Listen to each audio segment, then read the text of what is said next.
Hey guys, tonight we slip into a quieter century. No buzzing phones, no deadlines, just candlelight and the creak of old wood beneath your hands. You awaken not in your own bed, but in a place that smells faintly of beeswax and hearth smoke. Your body unfamiliar and a little too light. Outside the shutters, someone is singing low and off-key. Your name is not your name anymore. You don't remember dying, just the feeling of falling and the cold beneath the tree. Now, you're in a cottage made of river stone and sunken beams. The bed's a narrow one with a straw-stuffed mattress and a hand-woven quilt that smells faintly of time. Your palms are calloused in ways they weren't before. There's a silver thread of scar at your wrist. Maybe an old burn? You breathe, and it feels borrowed. A cheeky little voice in your head says, well, this isn't Kansas, or Cornwall, or Paris, or wherever your last life ended. So, before you get comfortable, take a moment to like the video and subscribe my channel, Whisper Audio, but only if you genuinely enjoy what I do here.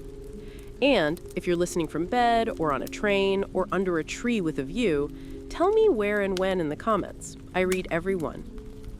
Now, dim the lights, maybe turn on a fan for that soft background hum, and let's ease into tonight's journey together. You sit up slowly, bones clicking like old clockwork. A low fire simmers in the hearth, and outside the small-paned window, the sun spills over heather-covered hills. A kettle whistles somewhere. Then footsteps. Soft. Purposeful. The door creaks open. "Awake, are you?" says a voice both amused and kind. A woman stands in the doorway, flower on her sleeve and a worn apron tied about her waist. She's older than you, maybe 50, with cheeks pink from cold and eyes sharp as sewing needles. "You slept through dawn. I thought you were dead." You blink. "Not quite." She laughs, a warm sound rolling like bread dough. "Name's Mab. You'll be helping me from now on. I took you in, so I expect you to earn your keep." That's the price of being reborn, it seems. No free rides. You spend your first days sweeping ash and peeling potatoes with a knife that has seen better centuries. Mab doesn't ask where you came from, and you don't offer it. No one seems curious about the stranger who washed up in the woods, only that you're willing to work. In this village, that appears to be enough. By mid-afternoon, you're allowed outside, and that's when you meet her. She's balancing a wooden hoop on her hip, talking fast to a group of children as she shapes slats of pine into a barrel. Her hands are confident, stained with varnish and ink. Her hair is bound up messily, and a daisy is tucked behind her ear, more stubborn than decorative. Elowyn. She looks up just as you walk by, and you feel it, like a memory you haven't had yet. "You're Mab's stray," she said, not unkindly. "I'm Elowyn." You nod, awkward. "You're making barrels?" "I'm a cooper," she said, with one eyebrow raised. "And you're standing in my sawdust." A heartbeat of silence. Then she smiled. The cooper's daughter is not beautiful in the way portraits are. She's beautiful in the way bonfires are. Warm, flickering, slightly dangerous if approached wrong. You walk home with your mind buzzing like the forge. She had said something odd just before turning away. "Try not to die again. It's bad for business." How did she know? That night, you lie awake, listening to the wind whisper old songs through the thatch. This life feels like a story you once heard half asleep. You wonder if it's truly yours. Cultural note. In the village of Ormsby, barrel making is a proud trade, passed often through daughters when sons run off to war or sea. Some say coopers' wives make the most faithful spouses. They're used to shaping splinters into something whole. Superstition. Locals believe that if you wake with a mark you didn't have the day before, it means your soul walked elsewhere while you slept. Best to keep lavender under your pillow. Before sleep finally takes you, you trace the scar on your wrist. Maybe you were never meant to survive this time. Maybe you're just unfinished business. By the second morning, Mab has you hauling firewood like you've been doing it all your life. And honestly, your muscles remember faster than your mind does. You're stronger now, broad-shouldered, hands rough from some past that isn't yours, but somehow lives in the way you grip an axe. Mab watches you from the kitchen doorway, sipping tea, muttering things like, "At least this one's not soft like the last." You don't ask what happened to the last. Later, she sends you into the village to trade for eggs. It's only a mile down the road, but your boots are stiff and the path winds through trees that lean in just a little too close. The village of Ormsby isn't large. 24 houses, one cobbler, a pub called the Thirsty Badger, and a chapel that smells more of mildew than miracles.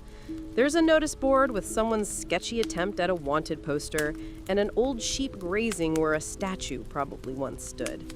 And Elowen is everywhere.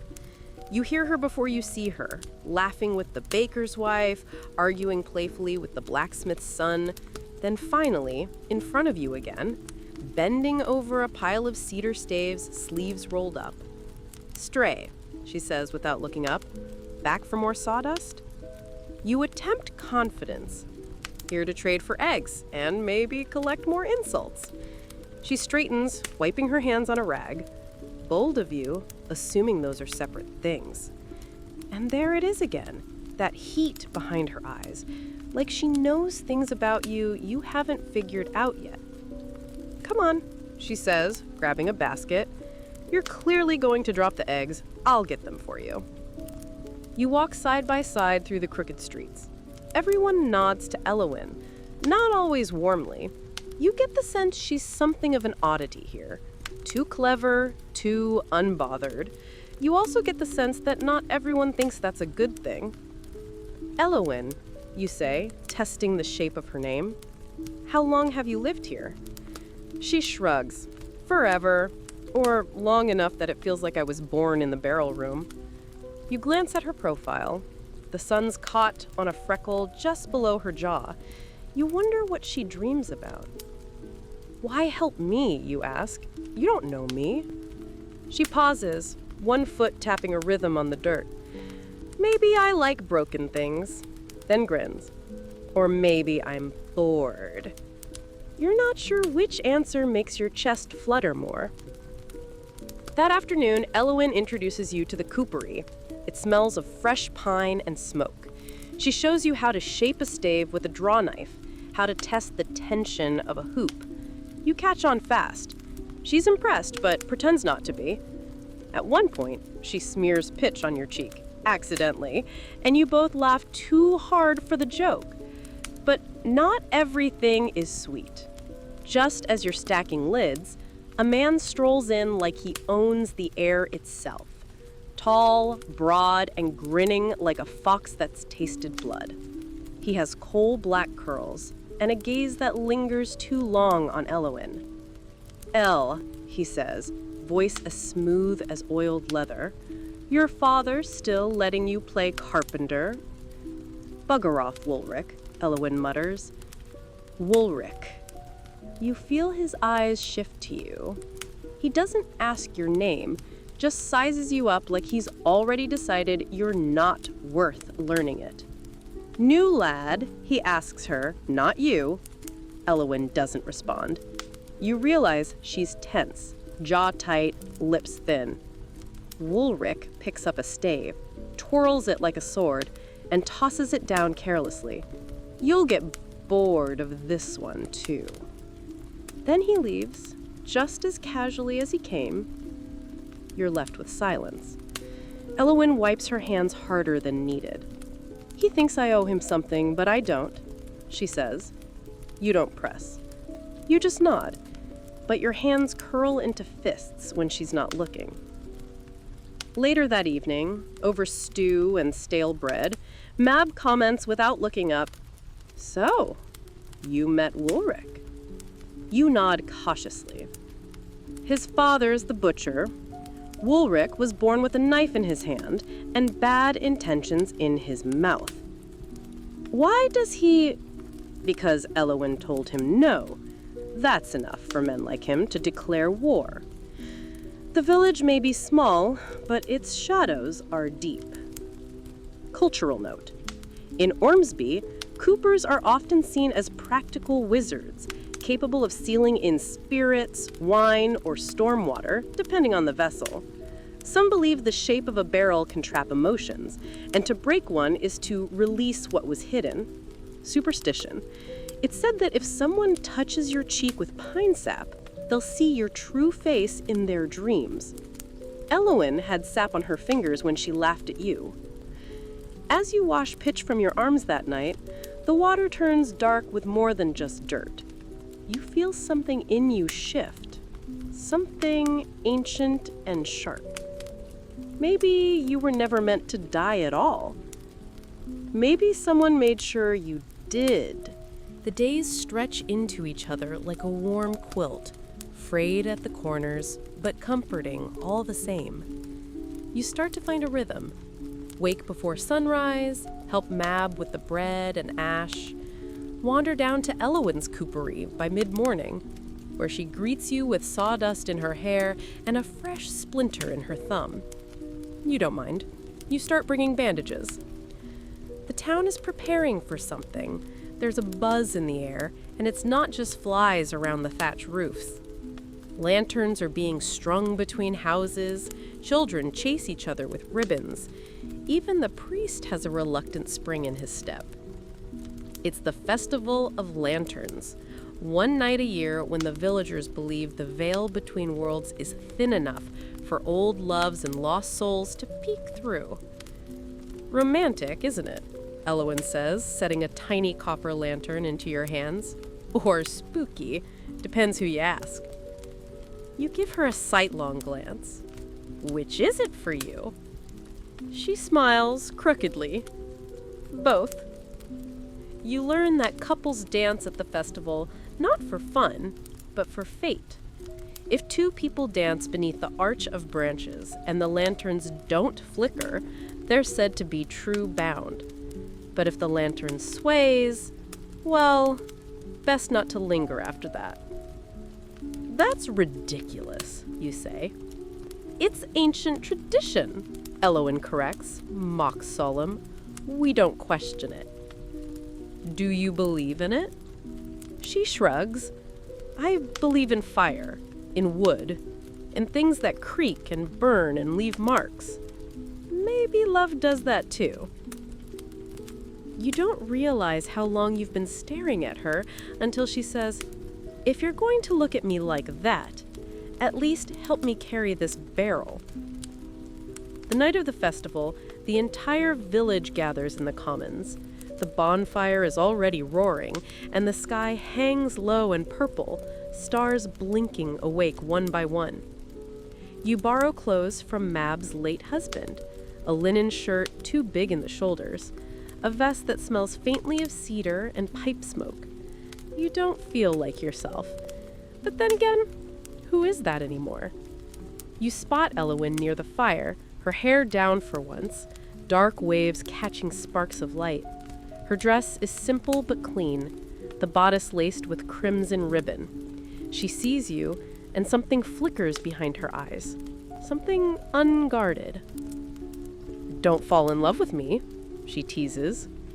You try to smile, but it catches somewhere between fear and awe. Too late. The dance begins with fiddles and clapping and the stomping of boots on packed dirt. Pairs circle each other like old planets in new orbits. Laughter rings through the air. And then, Elowyn takes your hand. The first few steps are awkward.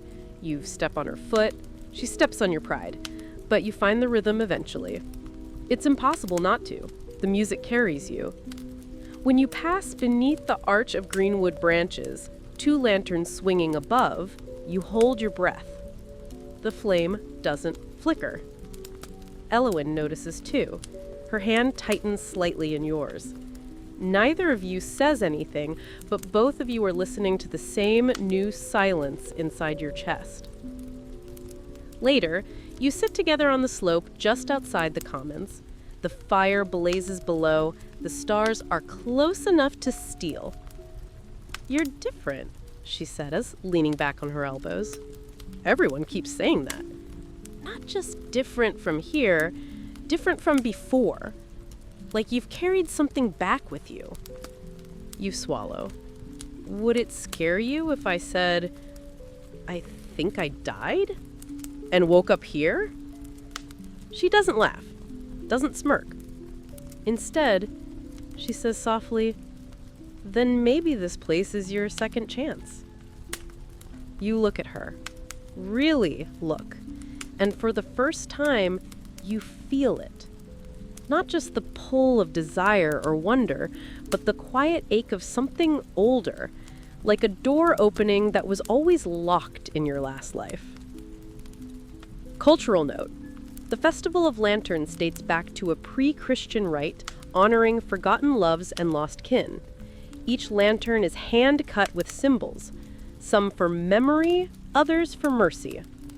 Superstition: if you see your lantern shadow twist against the wall, it means someone who once loved you has let go. If it flickers out, they haven't. As the last dance ends and couples disappear into the night, you sit beside Elowyn in the dark, your hands barely brushing. Maybe this is a dream. Maybe it doesn't matter. You lean in just enough. She doesn't move away. But the moment is broken by a flicker in the shadows. Someone watching from the edge of the trees. You catch the glint of eyes too pale to be friendly. Then they vanish. "Elowyn," you whisper, "did you see?" She's already standing. "Come on," she says, voice low. "Let's walk the long way home." You don't ask why. You just follow. The long way home winds past twisted oaks and a crumbling stone wall said to once guard a watchtower, long gone now, except for a lonely chimney and the rumors that cling to it. Elowyn walks beside you with her lantern swinging from one hand, the other tucked into her coat pocket. Her fingers brush yours, sometimes on purpose, sometimes not. "I saw someone," you say again, quietly, "at the edge of the trees." "I know. That's why we're not going the usual way." There's no fear in her voice, just the kind of wary familiarity, like she's known shadows like this before. You cross a field where the moonlight floods the grass silver. Somewhere in the darkness, an owl hoots, then flutters off like a ghost in feathered silence.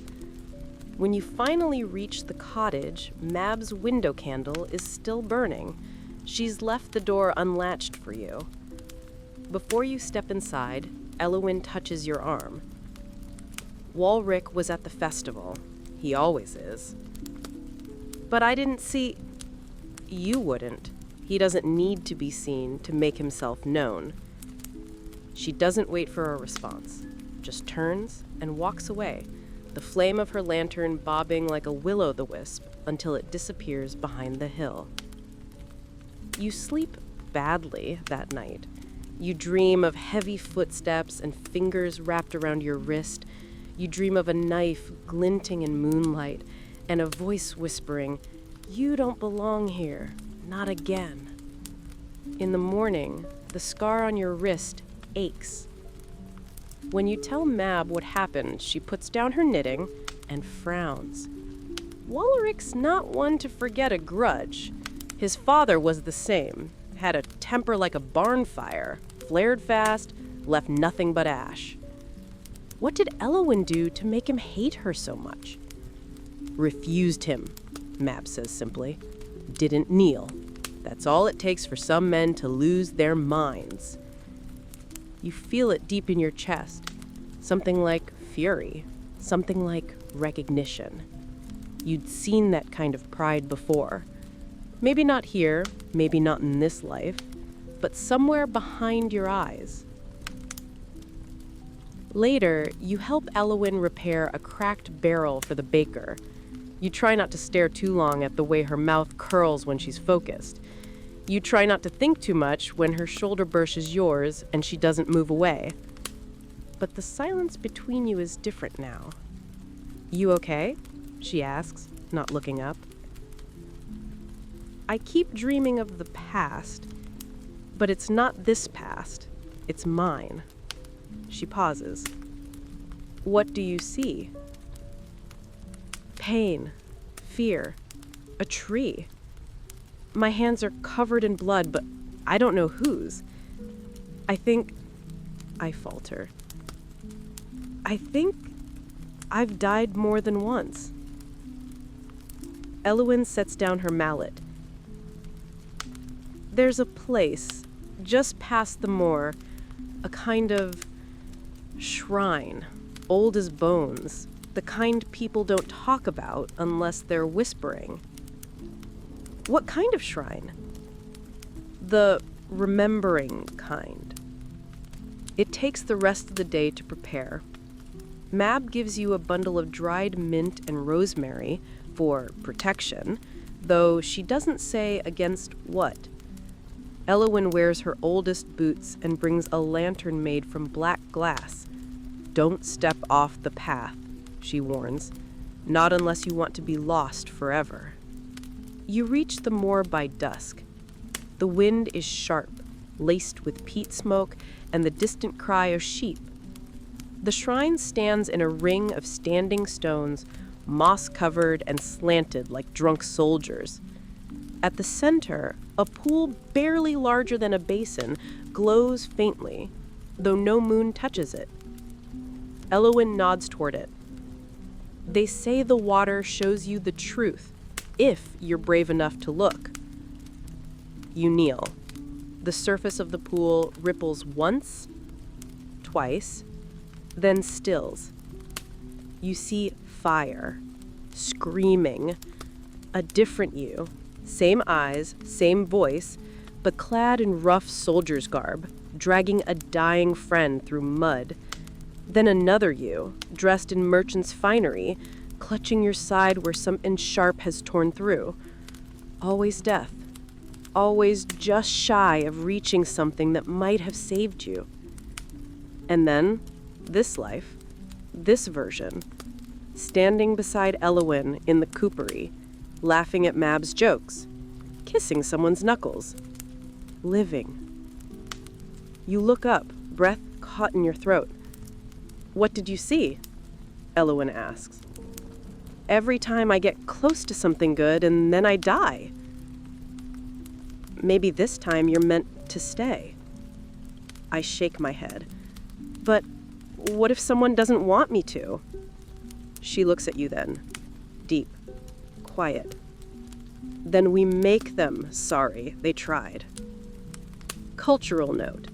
Shrines to the old path dot the moors in northern villages like Ormsby. Though the church condemns them, villagers leave offerings of bread, flowers, and tiny carved figures to honor ancestors and keep their memories from fading. Superstition. It's believed the remembering pool only works if the seeker has died at least once. If the water stays dark, you're still on your first life, or you've already given up your soul. That night, you and Elowyn walk home in silence. You can't stop thinking about the faces you saw. So many versions of yourself, all clawing towards something that kept slipping away. Maybe it's love. Maybe it's peace. Maybe it's her. But whatever it is, you don't think you'll get another chance after this. The days grow colder after the shrine. The wind turns spiteful, nipping through the seams of your coat and rattling every loose shutter in Ormsby. Even the hearth seems reluctant to warm you, its embers coughing rather than roaring. You spend more time at the coopery, helping Elowyn in whatever way she'll allow, shaving slats, hauling finished casks to the tavern, or just sitting nearby while she works in rhythm with the scrape and hum of her tools. There's comfort in repetition. The scrape of the plane, the scent of pine, the softness of her laugh when you fail miserably at setting a rivet and nearly glue your hand to a lid. "You're getting better," she teases. "Better than useless," you grumble, flexing your fingers. That's a compliment in this town. The intimacy between you deepens, like a well. You don't speak about the night at the shrine, not yet, but it lives in the space between your words, a shared secret, binding tighter than any vow. And still, Woolrich's presence lingers. He doesn't show his face in the open, but odd things begin happening. Tools go missing from Elowen's shop. One morning, you find the coopery door unlatched and an animal's carcass nailed to the threshold. A fox, throat torn, eyes gouged out. "He's warning me," she says softly.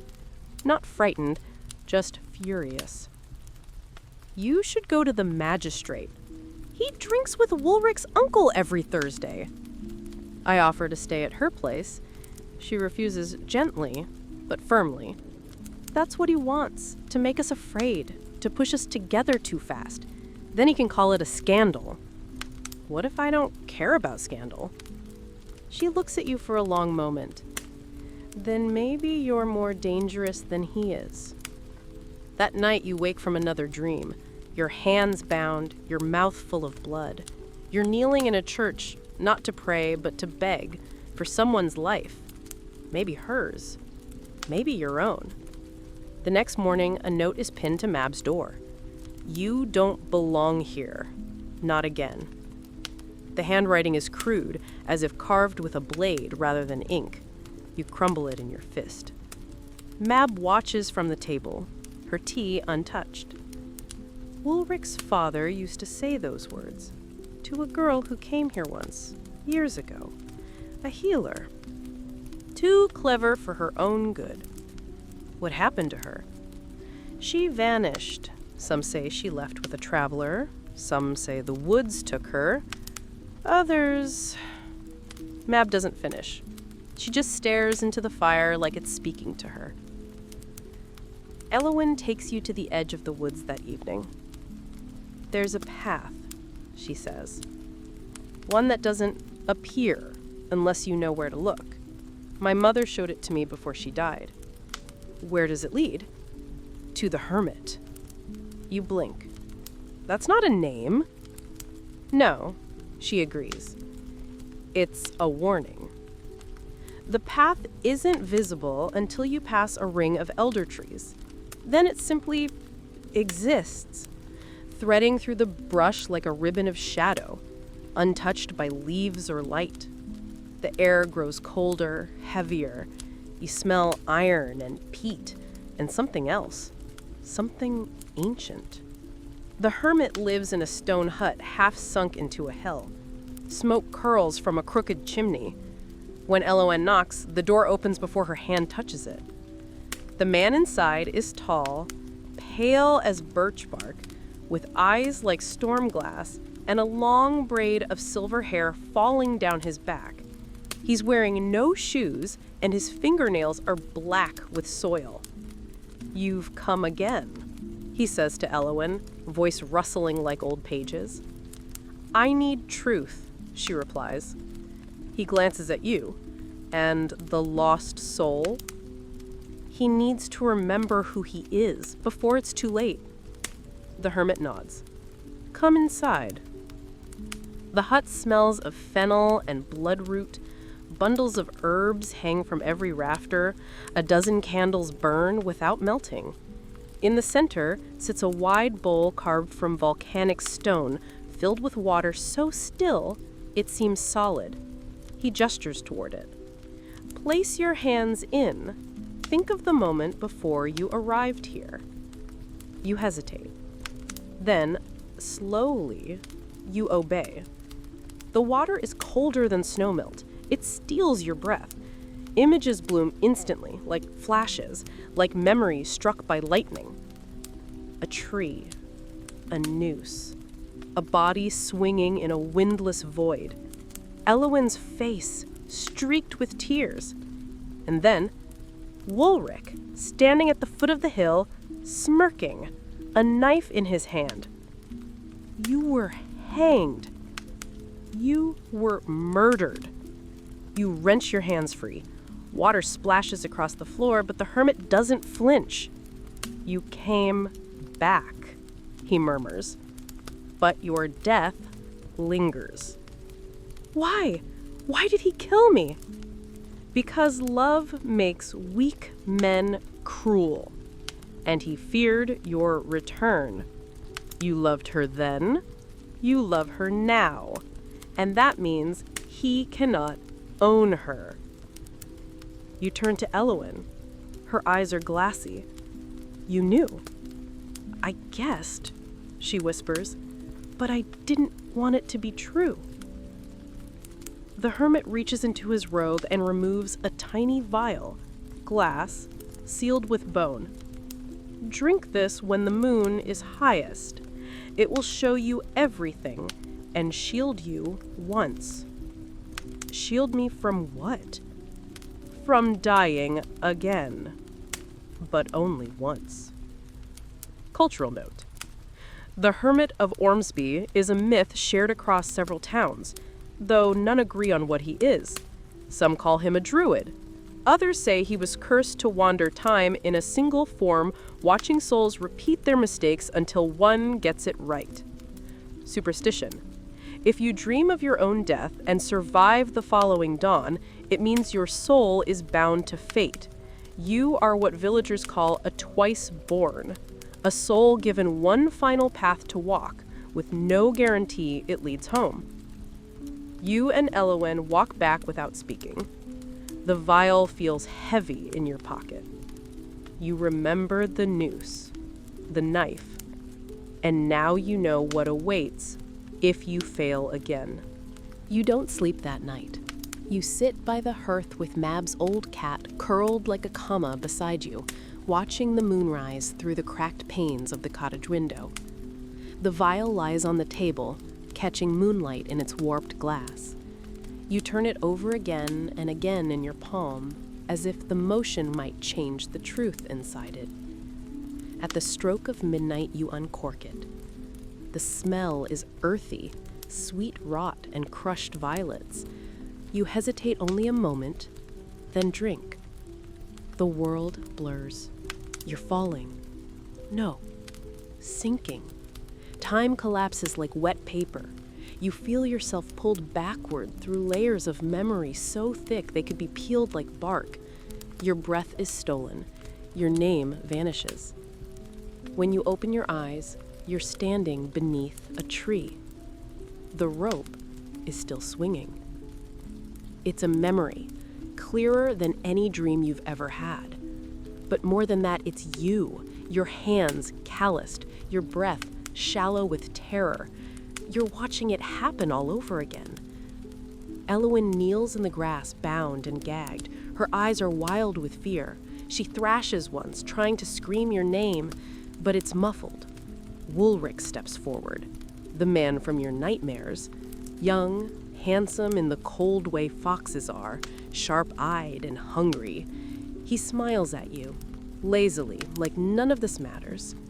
She chose wrong, he says. You can't protect her. You lunge, but this is memory. You can't change it. You only watch him as he slashes your leg, knocks you down, and loops the rope around your throat. You feel the moment your heart stops. You feel Elowyn's scream rattle the sky. And then you wake, gasping, on the floor of Mab's cottage, the embers gone cold. The vial lies empty on the table, tipped on its side. The cat is gone. You stumble to your feet, still breathless, but your chest aches less than it should. Your legs move faster than you remember them moving before. Something inside you has changed. You've remembered everything. And now you carry it. You leave before dawn, cloak wrapped tight, boots crunching the frost.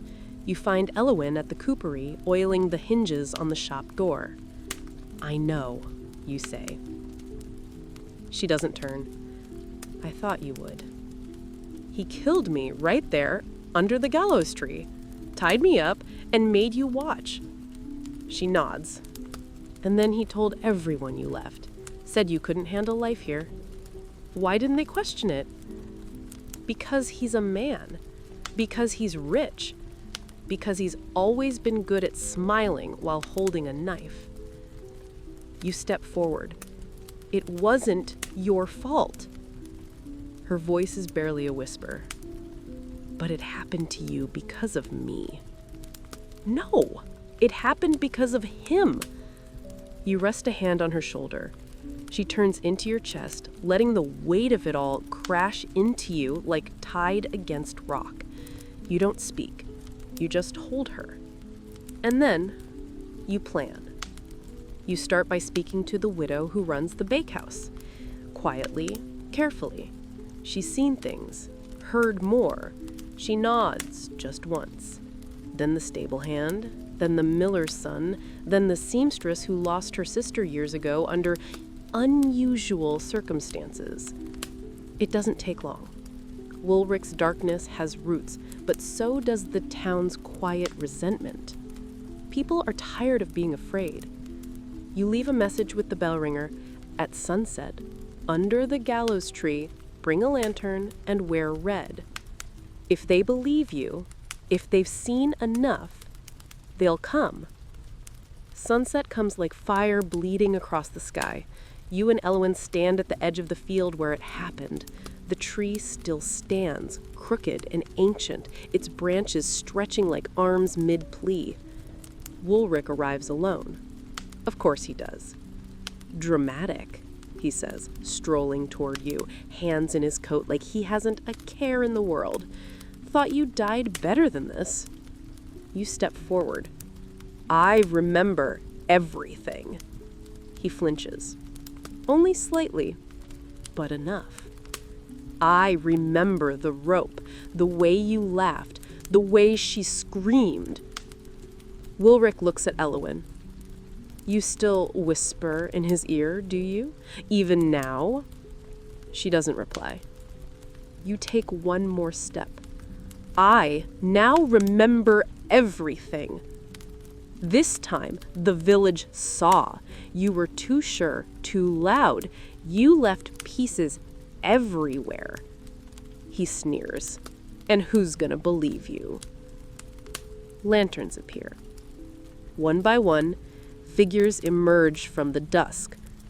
The widow, the miller's son, the seamstress who lost her sister years ago under unusual circumstances. 10, 15, 20 people standing in silence, lanterns held high. You don't have to say anything. Woolrich turns. His smirk falters. He takes a step back, and that's when you know he's finally afraid. Cultural note. In Ormsby, red cloaks are worn in solidarity during funerals of unjust death. The tradition began during the winter throat plague, when mourners would mark themselves to stand apart from the healthy. But it later became a symbol of silent rebellion. Superstition. They say if enough people witness a wrong at the gallows tree, the spirit of justice awakens, an invisible wind that won't stop blowing until balance is restored. The wind picks up. Woolrich tries to speak, but the words are lost to the hush of rustling cloaks and the moan of old branches above. No one touches him. No one has to. He runs, and no one stops him. But you know now, it's not over. Not yet. The air settles after Woolrich flees, but not completely. It holds something taut, like a string pulled too tight. The townsfolk drift away, their red cloaks flickering like dying embers as they vanish down lantern-lit paths. No one speaks. They don't need to. The act of standing together said everything. Elowen exhales slowly beside you, rubbing her arms. That was the first time he ever ran from anything. He'll come back, you say. Men like him don't go quietly. She glances at the gallows tree. Then we won't be quiet either. Back at the cottage, Mabe waits with an extra pot of tea already steaming. She doesn't ask what happened. She simply hands you the mug and says, "Good. Now the real work begins." You spend the next week preparing, not for violence, but for permanence. Woolrick was just a symptom. The deeper illness lies in the silence, the things people don't say, the customs that shield the wrong men and punish the brave ones. Elowen helps you gather names. The seamstress's sister who vanished, the baker's husband who was found drowned with bruises shaped like fists, the servant boy too scared to speak of the cellar he never returned from, all tied in whispers and shadows to Woolrick's family. You write it all down in Mab's ledger, page after page of grief that was never named, let alone punished. "We'll bring it to the magistrate," you say. Mab snorts, and watch him light his pipe with it. "Then we bring it to the people." Elowen raises an eyebrow. "A trial?" You nod. One they can't ignore. That's when you begin building the circle. It's not a real circle, more a gathering, held in the old granary at the edge of town. You clear out sacks of forgotten barley and sweep the floor until it stops coughing up dust. You string candles between the beams and lay out benches in a spiral, not rows. There's no stage, no pedestal, just voices facing one another. The first night, 5 people come, then 10, then 30. Stories spill like spring water. Old women who watch their daughters shamed into silence. Stable boys who remember when the screams from the manor were considered a private matter. You speak little. You just listen. And then Elowen stands. She tells them about the shrine, about the mark left on the door, about the fox nailed to the coopery. You watch her hands tremble, then her voice rise, then the silence that follows. A silence filled with understanding, not fear. Woolrick doesn't show himself for days, but you know he's watching. You feel it in the weight of glances, the sudden hush when you pass by the blacksmith's shop. He's retreating, but he's not gone. Then one morning, the town wakes to find the granary burned to the ground. The spiral benches, the candle ropes, the ledger, ashes. Elowen stands beside the smoldering ruin, fists clenched. You put a hand on her shoulder. This doesn't end him. It just proves we were right. "Do you feel that?" she says. "I do." A wind has picked up, low and steady, moving against the grain of the trees. It circles you, cool and invisible. "The spirit of justice," she murmurs. "The villagers used to say if it passed through your house, your wrongs would be exposed within a moon cycle. Let's hope he's forgotten the old stories." She shakes her head. He never forgets. He just waits. That night you return to the gallows tree. You find something hanging from the lowest branch. Not a body, thank God, but a message, painted in red. One death wasn't enough. It's on an apron. Elowen's. You take it down carefully, blood rising like thunder in your chest. You don't bring it back to her. You burn it alone. But you memorize every curve of the letters, every flick of the brush. He wanted fear. You'll give him something else. The next day, you go to the manor. No cloak, no crowd, just you, a cane, and a purpose sharper than any sword. You pound the iron knocker against the heavy oak. The butler answers, gray and stiff. He isn't seeing visitors. You say, "Good," and shoulder past him. The manor has changed, curtains drawn, hallways quiet as tombs. You find Woolrick in the study, hunched over a decanter, the fire flickering weakly behind him. He doesn't look up. "You've made quite a hero of yourself," he mutters. "You made me a ghost first, you say." He finally turns. His eyes are bloodshot. There's a tremble in his fingers. "You came back. I still don't understand how." "Maybe I was never meant to stay dead," you reply. He laughs once, bitterly. "Or maybe some stories just don't know when to end." Then he lunges. You're ready. The cane sweeps out in one motion, cracking against his knee. He stumbles. You grab the front of his coat and slam him back into the bookshelf. "Try it again," you whisper. "But remember, this time, people will watch." His mouth moves, but no words come. You can see it now, clear as anything. He isn't fearless. He's terrified. He's always been. Power was just his armor, and now it's crumbling. You release him. "I'm not afraid of you anymore. But you should be afraid of everyone else." You leave him there, panting in the half-light. Outside, the wind rushes through the trees like applause. Cultural note: manor lords in rural provinces were once allowed judicial autonomy, meaning they could conduct private trials. The law was repealed in most regions, but some villages still fear the shadows of that authority. Ormsby's manor was one of the last to give up its gallows rights. Superstition. It's said that if a wrongfully killed man returns in the flesh, his presence acts as a mirror, forcing the guilty to relive their crimes and nightmares that grow more vivid with each sunrise. Eventually, they stop sleeping. Then they start confessing. The townsfolk begin gathering again, not in a granary, but in homes, bakeries, and schoolrooms. They speak his name now, not with fear, but with purpose. You wake to the smell of cinnamon bread and morning fog drifting in through the cottage shutters. Elowyn is already up, kneading dough with practiced hands, her hair tied back with a red ribbon, one of the few things saved from the granary fire. She hums under her breath, and it hits you. Suddenly, how rare that is.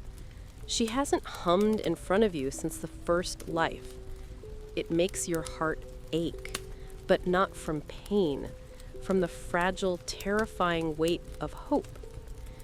You sit at the table, letting the warmth of the bread oven seep into your bones.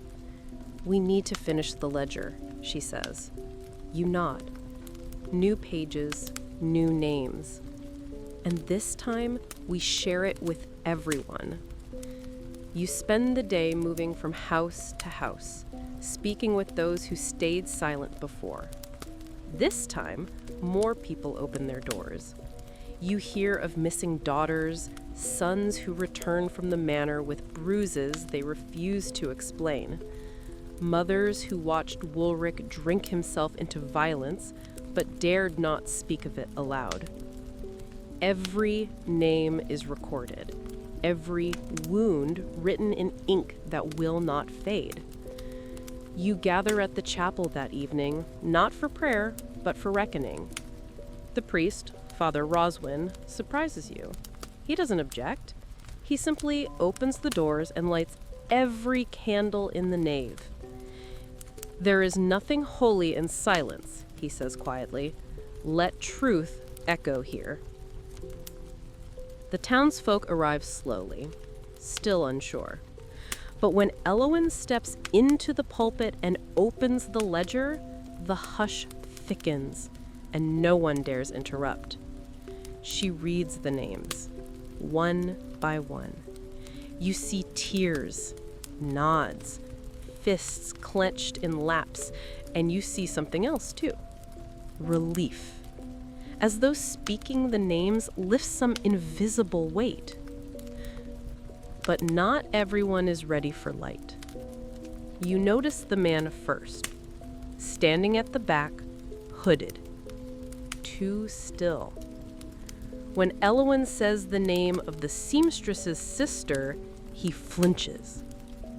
Then he turns and slips away. You follow him, through the side door and down the alley. He's fast, but you're faster now. Rebirth has its perks. You catch him at the edge of the woods, near the same tree where your first life ended. He turns. It's one of Woolrich's hired men, Garin, a brute with fists like bricks and a head mostly made of meat. You've seen him in the background of your memories, always 2 steps behind Woolrich, always silent. "What were you doing in the chapel?" you ask. He spits at the ground.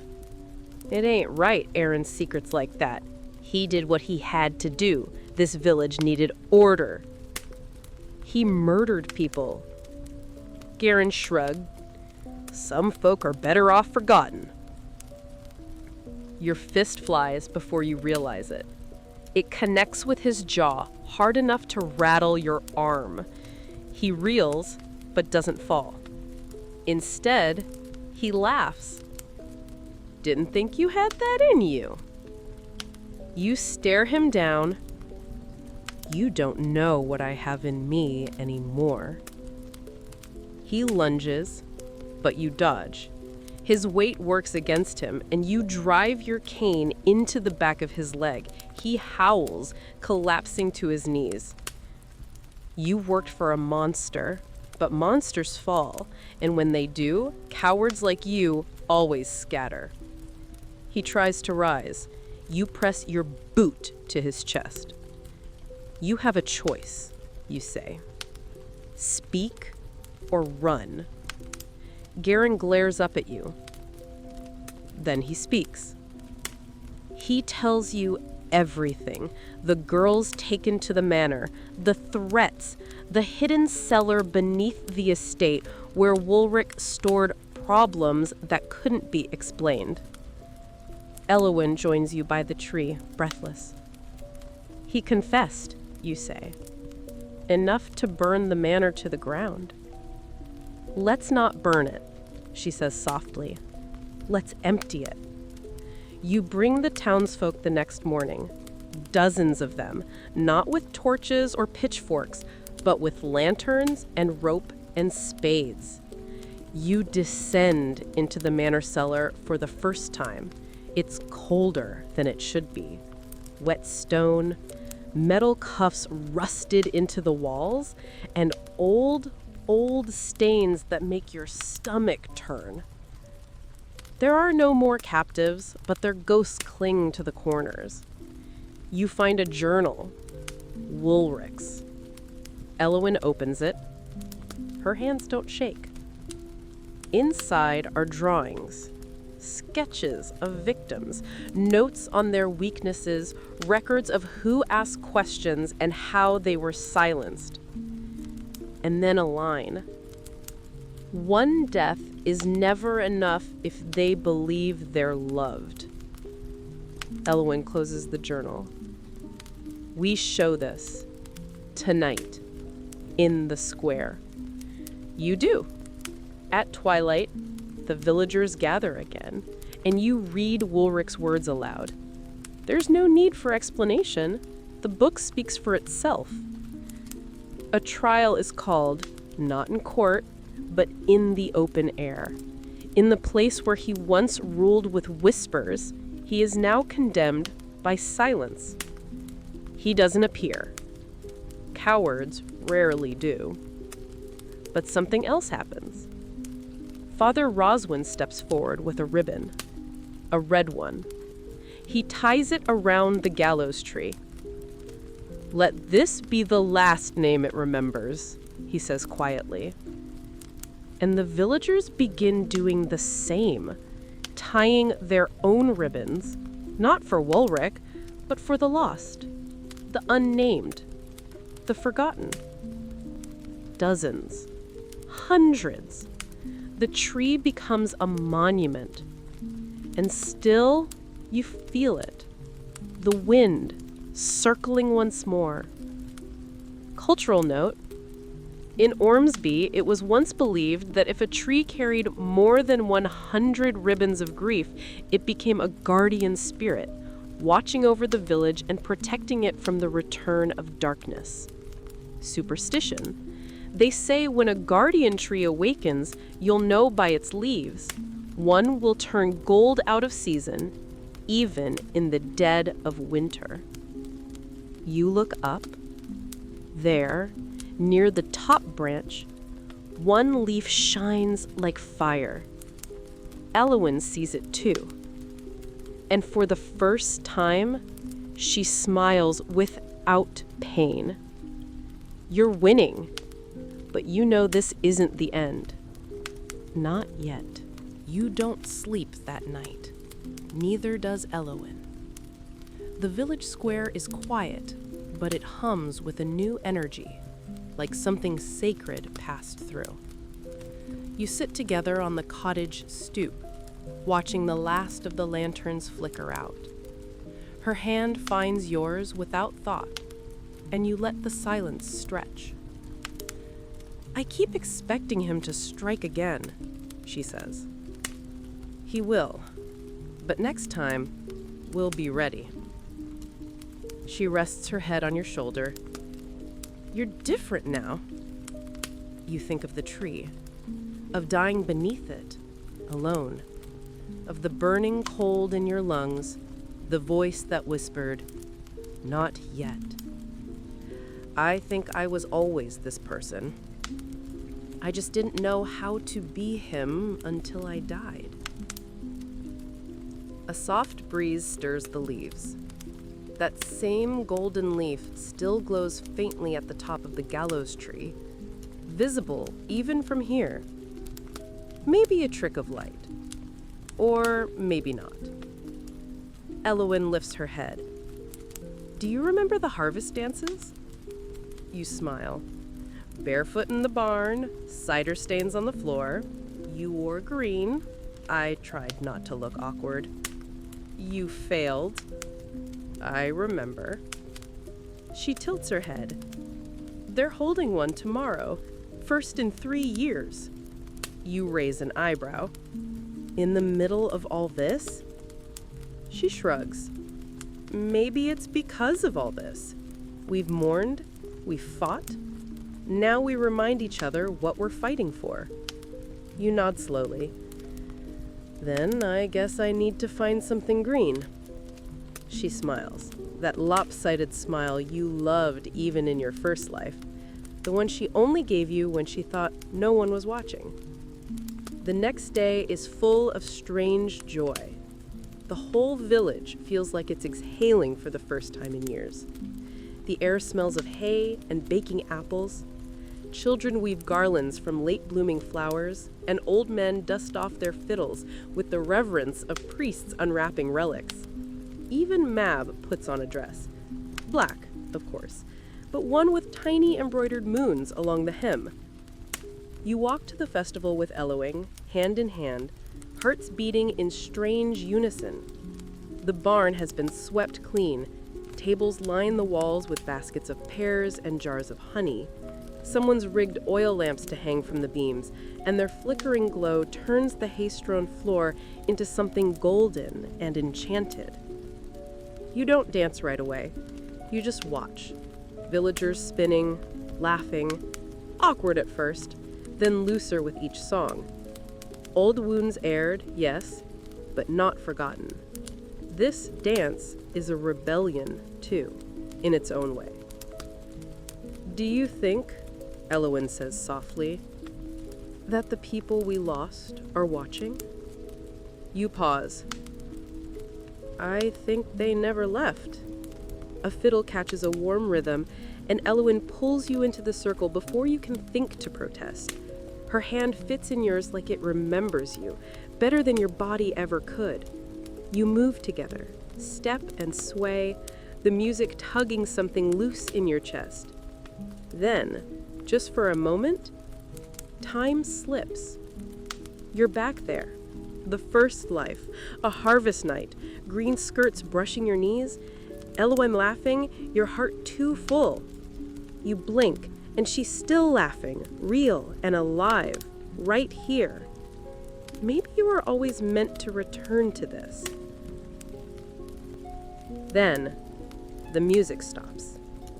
A hush spreads, sudden and cold.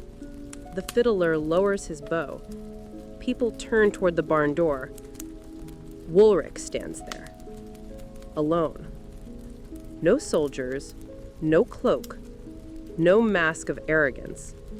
He's wearing the same coat he wore when you confronted him in the manor, but now it hangs loose on his frame, like it no longer fits him. "I'm not here to stop the dancing," he says. His voice is hoarse. "I've come to speak." A dozen villagers rise from benches. Some take a step forward, but he lifts his hands.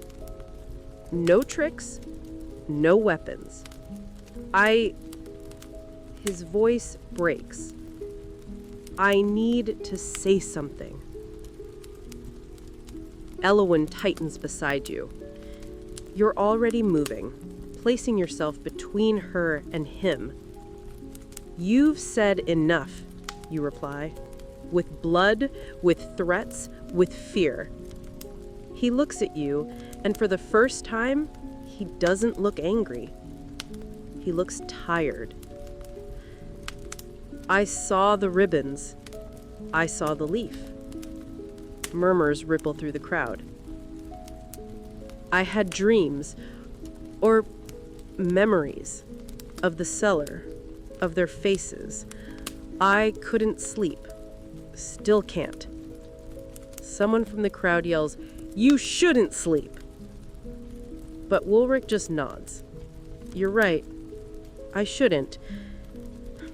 But I think it's the tree. I think it remembers, and now I do too." A long silence follows. Then Elowen speaks. Quiet, but steady. "And what do you want from us? Forgiveness?" He meets her gaze. "No. Just a chance to leave." You're stunned. "Leave?" He nods. "I have nothing left. No power, no house. I can't undo what I did.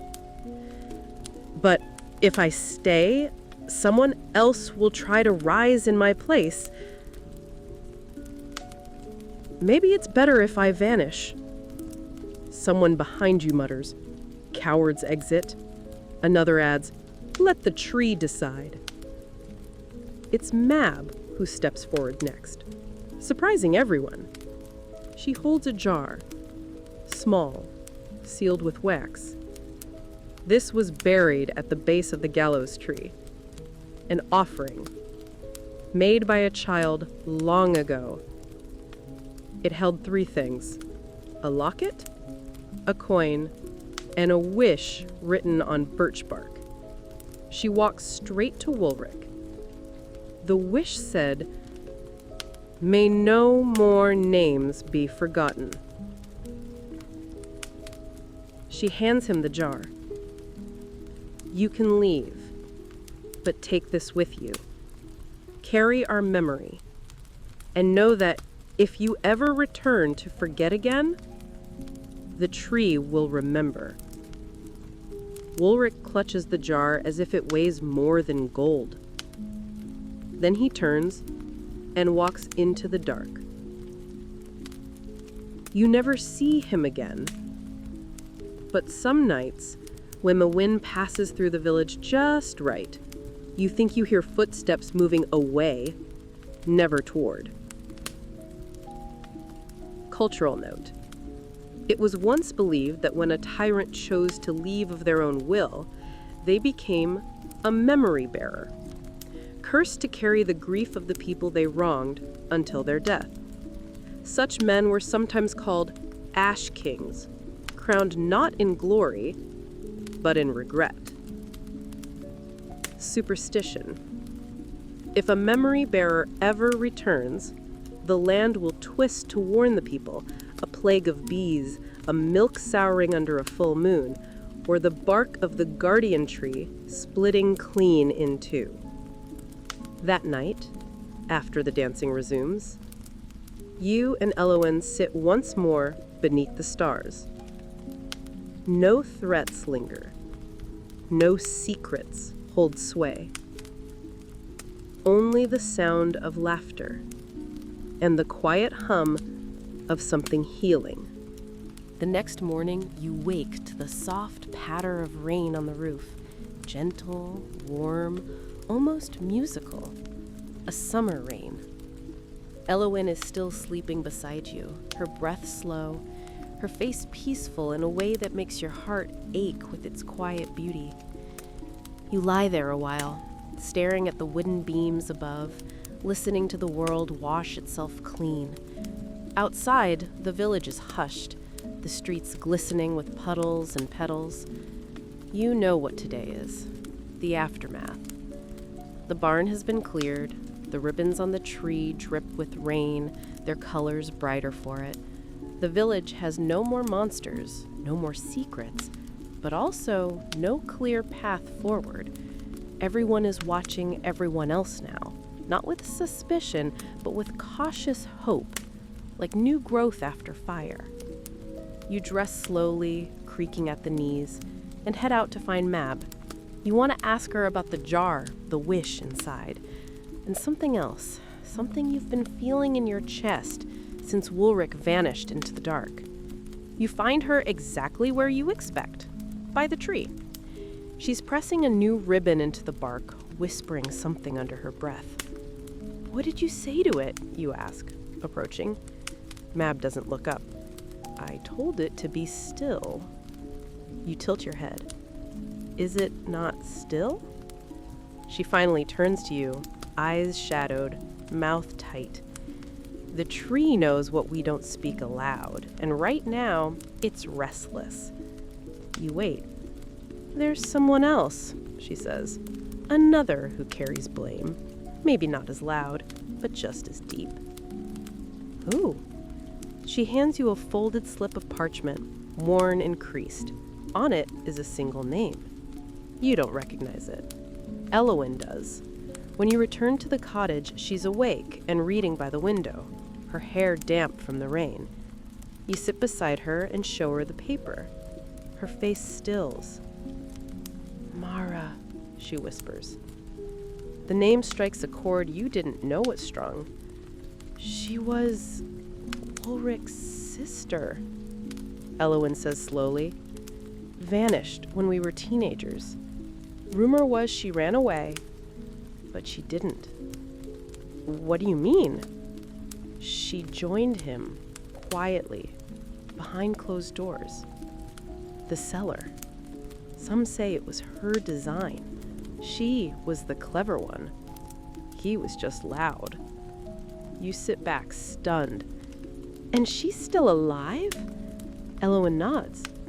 "Left years ago, but there were letters, always unsigned, tiny things, reminders of silence, threats hidden in poetry." You stare at the parchment again. The name feels heavier now. "So, what do we do?" you ask. "Find her," Elowen says, "before she finds us." Later that evening, as the village simmers with nervous energy once more, you find yourself at the edge of the woods again, where the path narrows and the trees seem to lean just slightly inward, like they're listening. You've walked this way before, long ago, when you were still half a man, still half afraid. Not now. Mab appears beside you, seemingly from nowhere. "You're going to need this," she says, and presses something into your palm. A charm, woven from hair, bone, and ash. "For protection?" you ask. She shrugs. "For memory. Don't forget who you are. That's how they get you, twist your roots, make you believe they grew there. You nod, pocketing the charm. Will you watch over the village? She snorts. I am the village. Then you set off. Elowen walks with you. Of course she does. Her steps are steady, her jaw firm. You travel for hours through winding paths and overgrown trails, finally reaching the stone marker that the old folk call the Twins' Tooth, a landmark said to separate the old lands from the wilder ones, where no church dares ring its bell. Beyond the marker is the forest that never forgets. You step inside. Everything changes. The air grows thicker, greener. Sound becomes muffled, like the woods are muffling your thoughts. Even your heartbeat slows down to match the hush. Elowen touches your arm. Do you feel it? You nod. Like something's watching. It is. You don't ask how she knows. You already believe her. You pass relics half swallowed by moss, a cradle with no legs, a boot nailed to a tree, a broken hourglass whose sand seems to glow faintly, even in shadow. Mara lives out here, somewhere, and she's been watching. You come to a clearing just as night folds in. At its center sits a house made of stone and bark, twisted with ivy and bone charms. Candles flicker in every window, but no smoke curls from the chimney. You approach cautiously. Then the door opens. Mara is nothing like Woolric. She's smaller, pale, hair braided tightly around her head like a crown of thorns. Her eyes are sharp, and they do not blink when they land on you. I was expecting you, she says. Her voice is dry, almost brittle. Elowen steps forward. Why did you stay hidden? She lifts a hand. I wasn't hidden. I was ignored. You built the cellar, designed the lock, drew the diagrams. I offered order, she says simply. He brought chaos. We made a good team, until he got greedy. You narrow your gaze. And the letters, the threats? She shrugs. Little nudges. Keeps the village quiet. They needed to believe they had peace. You're coming back with us, Elowen says. Mara tilts her head. Am I? Then she smiles, and it sends a shiver through your bones. You don't understand yet, she says, stepping out into the moonlight. Woolric was a symptom. I am the cause. And with that, the ground beneath your feet shifts. Roots twist, the trees groan. You grab Elowen's hand and run. As you flee the clearing, the woods ripple behind you, trees leaning, paths folding in on themselves. You make it past the Twins' Tooth before the forest closes again. Breathless, you collapse into the wet grass. What was that? You ask. Elowen's eyes are wide. She's awakened something. Cultural note, in old Ormsby lore, some witches didn't curse people, they cursed land. Places that twisted into shadows responding to the motions of the cursed. It was called root binding. Superstition. If a root-bound forest stirs, they say to leave a braid of your own hair at the edge or risk forgetting your name before the sun rises. You reach for your pocket. The charm Mab gave you was warm. Still humming. Still remembering you. Just barely. You barely sleep. In the dead hush before dawn, your dreams unravel like old thread. You see Mara's face in every shadow, hear her voice whispering riddles behind trees that weren't there a moment ago. When you wake, Elowen is already outside, staring into the mist that clings low over the grass. She's bound to the land now, she says, not turning. You join her. What does that mean? She's not just in the forest anymore. The forest is in her. The words settle like frost in your lungs. That day, you and Elowin return to the village with mud on your boots and dread between your ribs. Mab is already waiting. Somehow, she always knows. She's gone feral, Mab mutters, walking circles around you like she's counting your sins. Rootbound magic isn't just a tether, it's a merger. Mara didn't awaken the forest, she let it in. You try to absorb it. Then what do we do? Burn it? Mab barks a laugh. You can't burn a forest that lives under your feet. She's already here, just quiet, listening. Elowin steps closer. What does she want? Mab narrows her eyes. To make you forget yourselves. To unname the village. That's how she wins. No need for fire or steel, just silence. You remember something she said. I offered order. That wasn't just bitterness. That was intention. Mara didn't hide because she was weak. She waited because she was patient. You glance toward the tree. The golden leaf is gone. That afternoon, a storm rolls in, but no rain falls, just wind. Sharp, dissonant, keening like it's scraping over bones. Windows shudder. Doors creak open even after being bolted shut. At one point, the church bell tolls once, though no one touched the rope.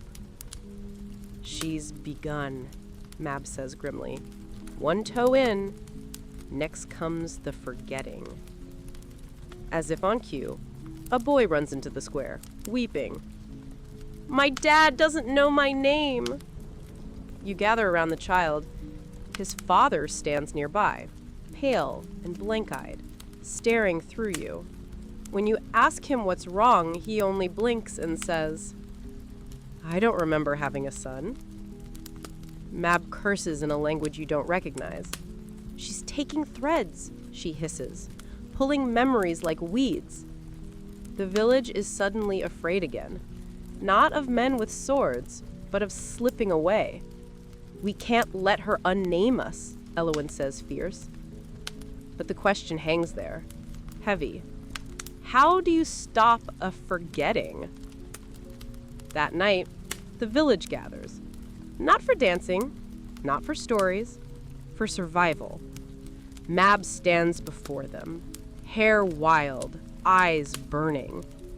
We must root ourselves, she says, tie memory to matter. If she wants to unravel us, we give her knots. She explains the ritual. Every person must bury something, an object, a scent, a song, something that holds memory.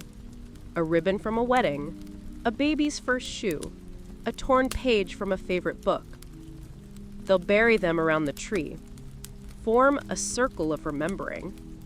A ward, she says, not to keep her out, but to keep you in. You work by lantern light, elbow deep in earth.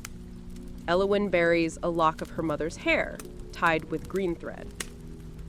You bury the knife you carried in your first life, the one you died holding. Mab buries nothing. She plants her own shadow, standing still until her feet sink into the dirt like roots. One by one, the villagers add their offerings. Then they sing, a hymn no one taught them. Old, wordless, deep. It vibrates the soil, and the tree listens. You see it in the way the bark pulses, and the way the ribbons settle into stillness. You don't sleep again, but it's not fear that keeps you awake this time. It's the sense that something unseen, has shifted toward you instead of away. Still, morning brings fresh terror. 4 homes are found empty. Not ransacked, just vacant.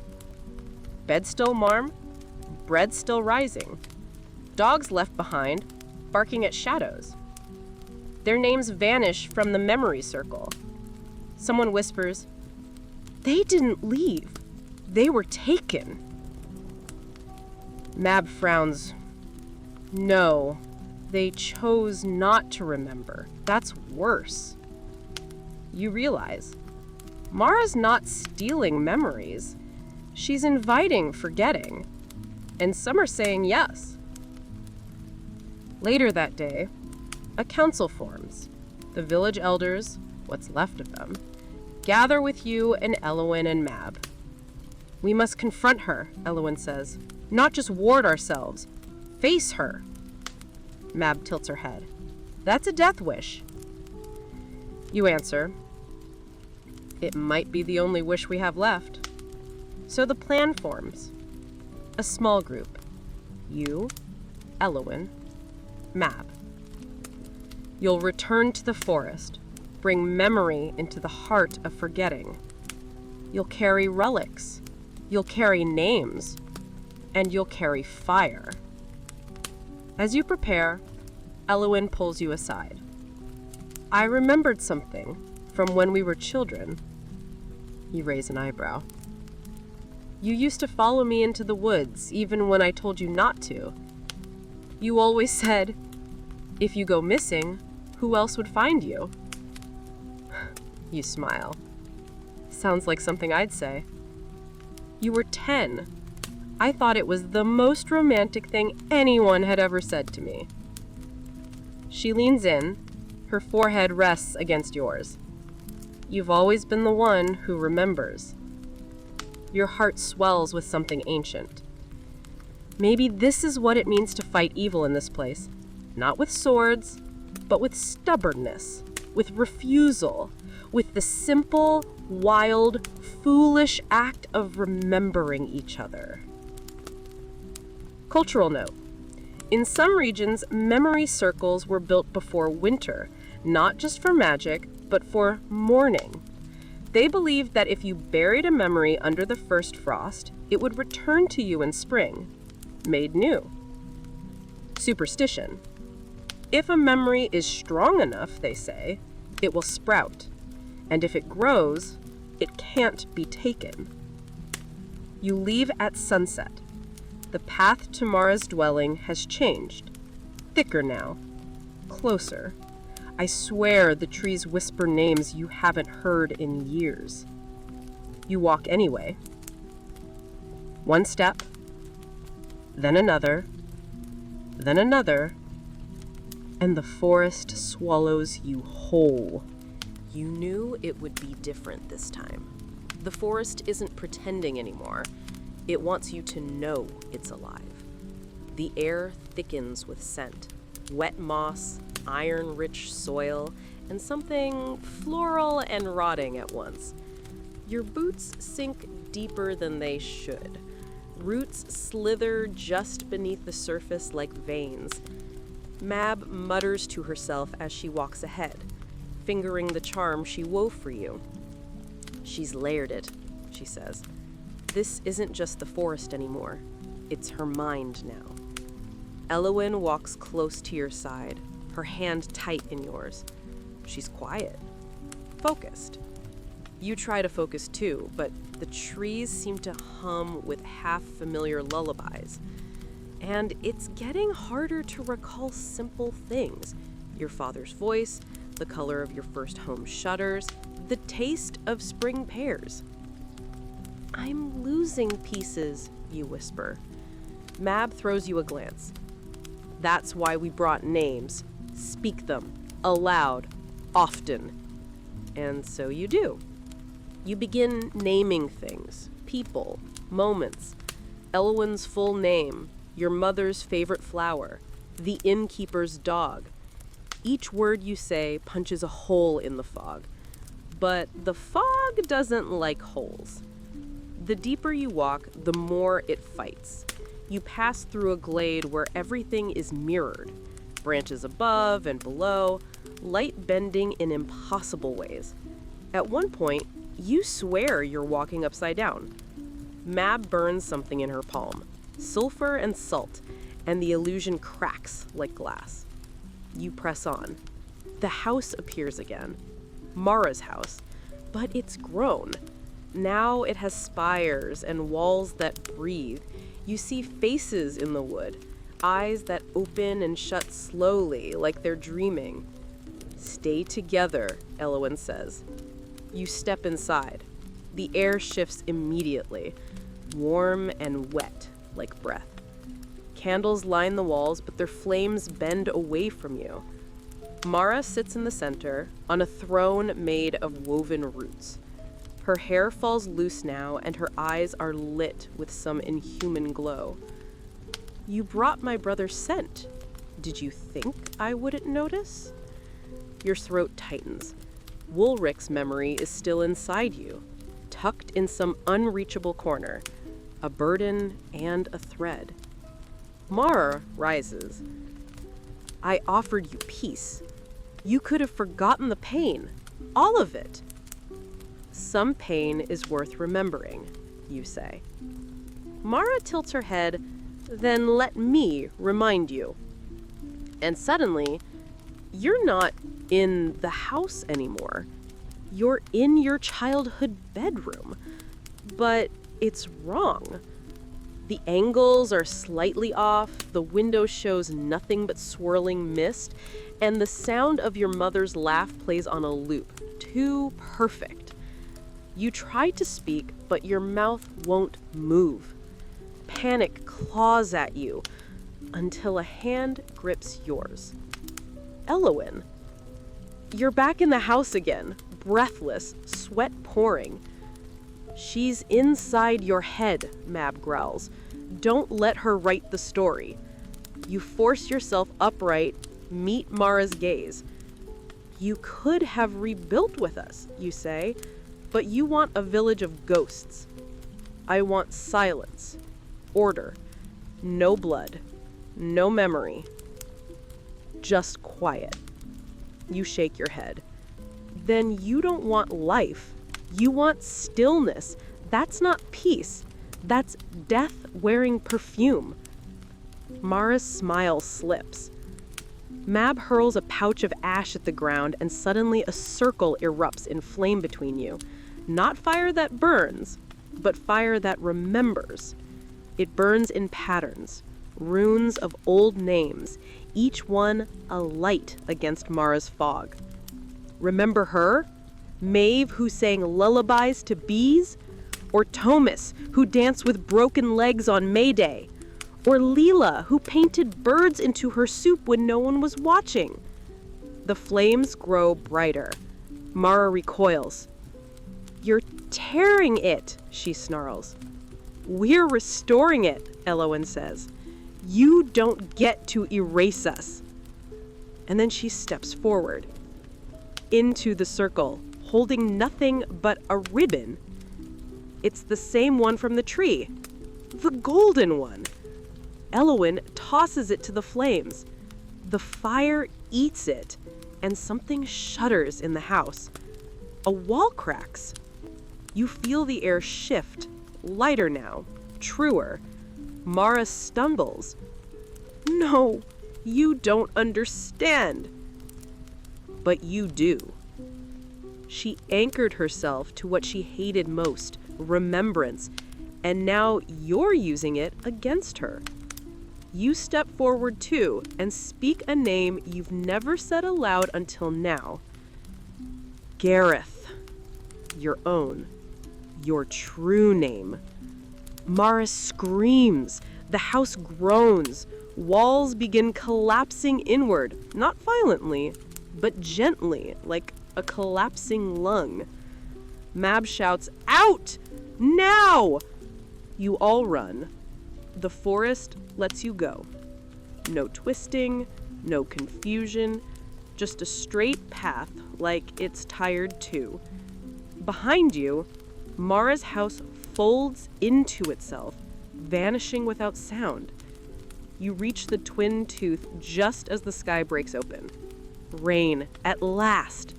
You fall to your knees, soaking in it, letting it rinse the fog off your skin. Elowen kneels beside you. Do Do you remember?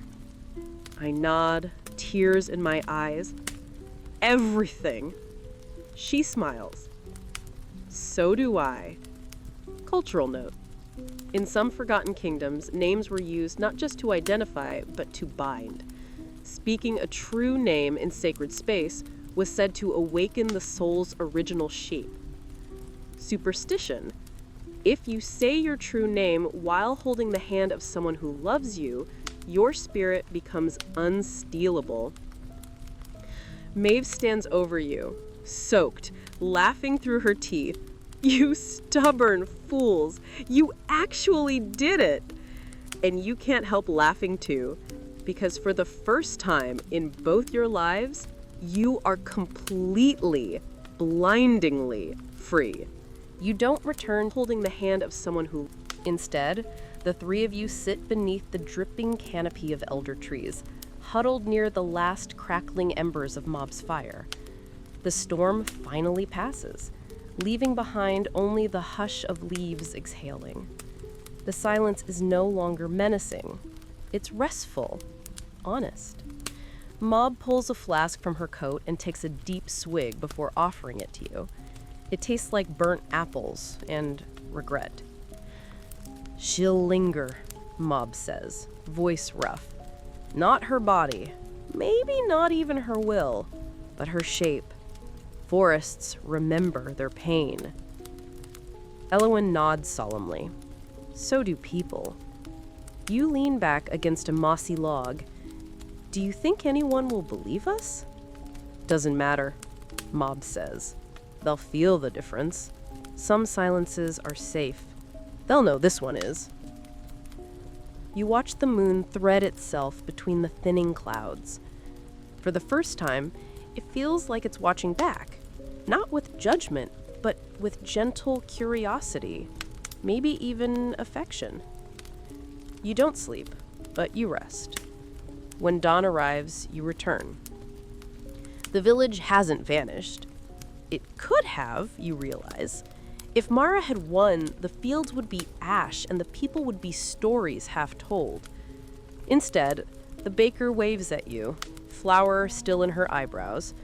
The mill wheel creaks. A boy runs past laughing.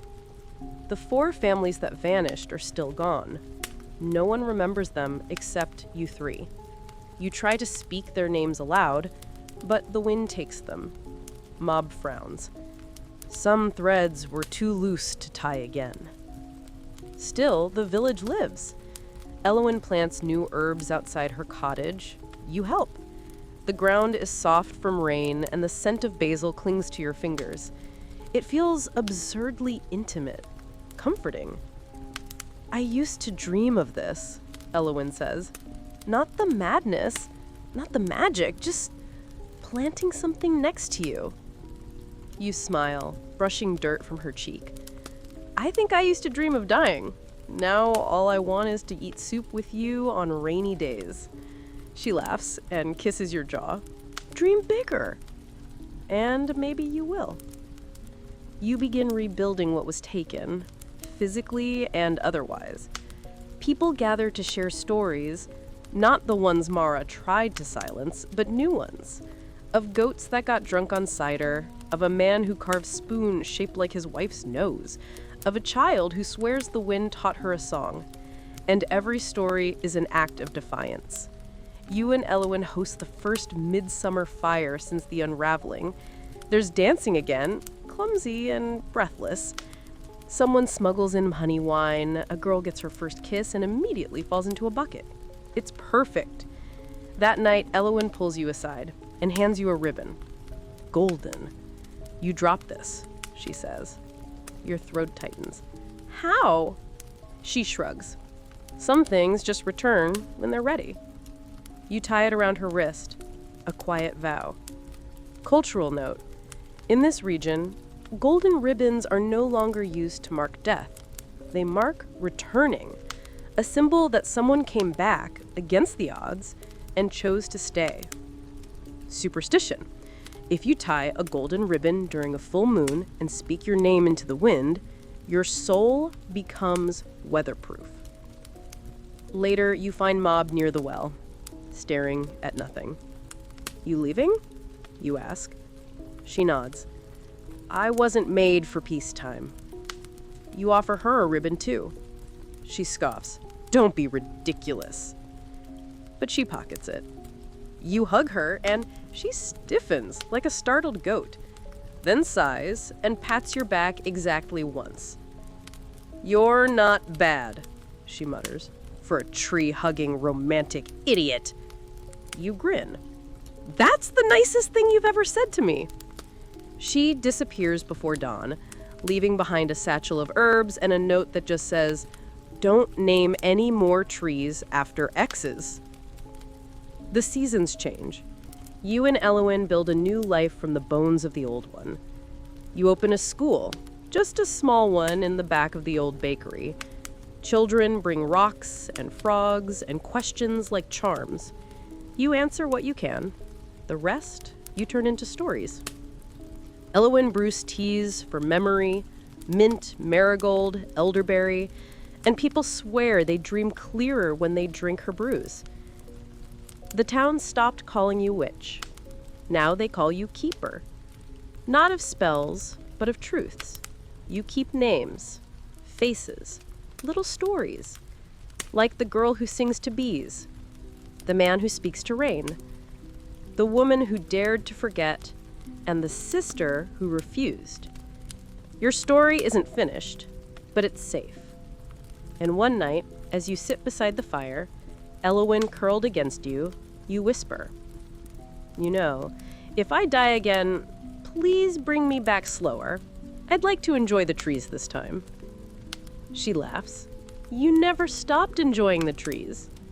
You kiss her. Not because the story needs it, but because you do. The third winter arrives with soft rebellion. Snow lays thick over the village like icing over a memory, muting the world into stillness, but not silence.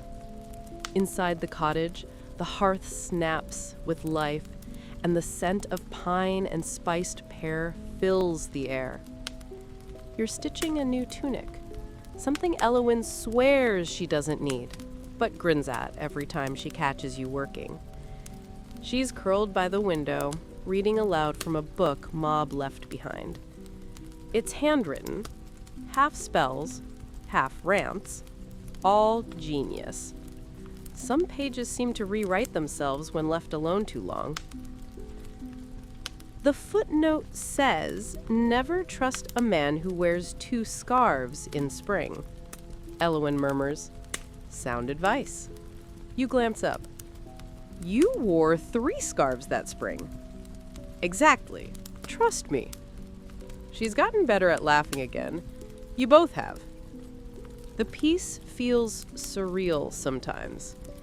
You still wake with dreams of Mara's voice, of roots writhing around your ankles, but now you wake beside Elowin's warmth, and the dreams lose their power by daylight. The villagers look to you for small things now, settling disputes, blessing the first cider batch, naming a new calf. You do it all with reverence and a smirk, because you never asked to be reborn. But if the world insists, you might as well be useful. One evening, the forest calls again. This time, you go willingly. You follow the frost-kissed path through the silent trees, past the old boundary where Mara's house once breathed. Something's changed. A clearing waits now. Fresh, undisturbed. In its center, a stone. Not a grave, not exactly, just a marker, etched with one word: remember. You kneel and trace the letters. You think of the lives you are almost forced to forget, the ones you saved by speaking their names in flame, the ones who still slip through the cracks. "I should show Elowin this," you whisper. The trees seem to agree. When you bring her the next morning, she lingers a long time. "We could build a circle," she says. A memory ring. Stones for those who went untold. And so you do. Villagers help, without needing to know the full story. They bring stones, carvings, offerings of rosemary and song. One boy ties his dead father's shoelace around a branch. A woman brings a doll her sister once carried to bed. You don't explain, you don't need to. Grief and joy. Two hands of the same ghost. Cultural note. Some places build towers to their heroes. This village builds circles, so no name ever stands above another. Superstition. Step into the memory ring with bare feet, and the forest will tell you one truth about yourself you've forgotten. You and Elwyn step in together one dusk. The truth it gives you? You smell her hair and realize it's the scent from your very first dream in this new life. Before you saw her, before you remembered, she's always been the anchor. And for her, she gasps, then laughs through tears. I forgot how I used to hum to bees. My father always said it'd attract rain. You both cry, a little, because some truths are sweeter than you deserve. That night, you cook lentils over the fire. A simple thing, but it tastes better than magic. Elwyn watches you from the hearth. Do you think this is it? She asks softly. The end of the story? You glance at her, then out the window, where snowflakes gather like whispered secrets. No, you say. I think it's the middle, maybe even the start.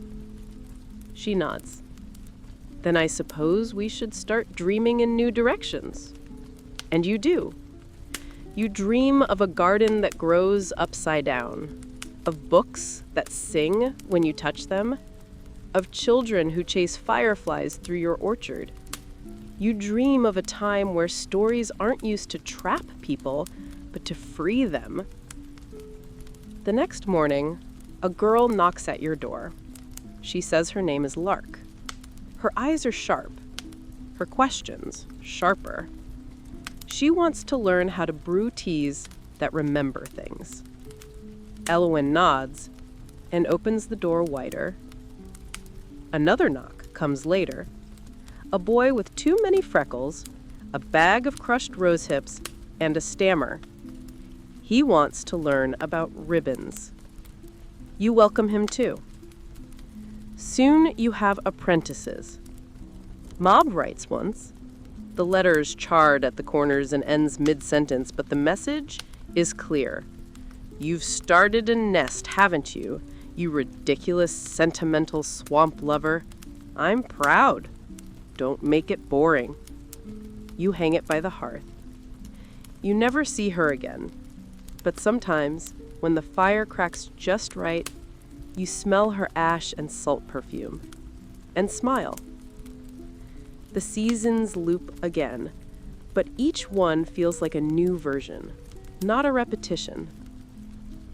The village grows, slowly, wisely. They plant new trees. They write new songs. Sometimes you think, maybe Mara wasn't entirely wrong. Maybe forgetting is a kind of mercy. But then Elwyn presses a kiss behind your ear, or a child tugs your sleeve and says, "Tell me about the girl who kissed the storm." And you know, mercy is fine, but memory is holy. The world doesn't end with thunder or screams. It settles, like dust on old books, like sugar in tea. You rise one morning and realize you no longer think of the life before, the one you left beneath that tree. The ache in your chest has softened into something gentler, like a bruise that no longer hurts when touched, just remembered. Elowen's hair is streaked with silver now. She wears it in the same loose braid, but you notice the small tremble in her fingers when she ties it. She still smiles the same way, though, slowly, like dawn. You bring her wild strawberries in a bowl. "I only asked for a kiss," she says. "Well," you grin, "the strawberries might taste like one." She hums and pops one in her mouth. Close. The apprentices are older now. Lark has started brewing memory teas stronger than anything Elowen dares drink. The freckled boy, Willem, has taken over the ribbon lore and insists on inventing new colors. Moss blue for almosts, ember gold for might-have-beens. You let him. The village speaks of you both now in the same breath. Some call you the Sisters of Smoke, others the Keepers of the Circle. Children simply call you the ladies in the crooked house with the kind porch. You don't mind the crooked house. It leans like an old friend, and its porch holds all your stories. One day, you return from gathering thyme and find a box on your doorstep. Inside, a stone, etched with one word, yours. No note. You place it gently at the center of the memory ring, and though no magic flares, no thunder claps, something settles in your chest. Final. Kind. Later that season, a letter arrives. It's from Mab or someone claiming her name. You can't be sure. The handwriting is erratic, like wind in ink. It reads, "I saw the moon blink once. Thought of you. Keep your tea hot and your knives sharp. M." You hang that one above the kitchen. Cultural note. In this region, hanging a letter above the kitchen means the words inside feed you just as well as bread ever could. Superstition. If your last breath is taken near a burning hearth, your next life will start with warm feet. Years stretch. Quiet. Fruitful. Strange. You dance in the orchard on solstice nights, barefoot and laughing. You speak to trees and name them after your lovers. All three of them, past, imagined, and real. One day, Elowen turns to you in the garden, dirt under her fingernails, and says, "I think it's almost time." You nod. There's no need to ask what she means. You both feel it. The final bloom, the last page. You sit by the fire, her head in your lap. You read from the same book she once held that day in winter. Mab's words don't make much sense anymore, but they hum. You hum with them. Elowen's breath slows. Not in fear, in peace. She smiles up at you, eyes soft. She asks, "You'll remember me?" You lean down, kiss her brow. "I already do." She closes her eyes, and the room stills. The fire crackles. Outside, the trees sway. Somewhere, someone ties a golden ribbon around their wrist, and the story breathes. The world fades not into darkness, but into hush. A soft silver hush, like the lull between snowflakes, or the sigh after the final note of your favorite song. The hearth burns low, shadows stretch slow and kind over the walls of the little crooked house. Outside, frost traces lace on the window panes. The village sleeps. You are no longer you in that old, urgent way. You are the warm chair, the breath between pages, the echo of a laugh you once shared on a summer morning while barefoot in the mud. In this hush, your body rests, but your story lingers, woven into the ribbons left behind, the stone circle glowing faint under moonlight, the taste of time in the soup someone will make tomorrow without knowing why it comforts them. You're not gone. You've settled. Like the dust on the shelves of the library you built. Like light in Elowen's empty teacup. And now, as your eyes flutter closed and the hum of memory sinks low into your bones, a soft whisper brushes past your ear. Perhaps it's the wind, or perhaps it's her. You made it, love, at last. Yes, you did. You are home. You rest easy, and the story sings on.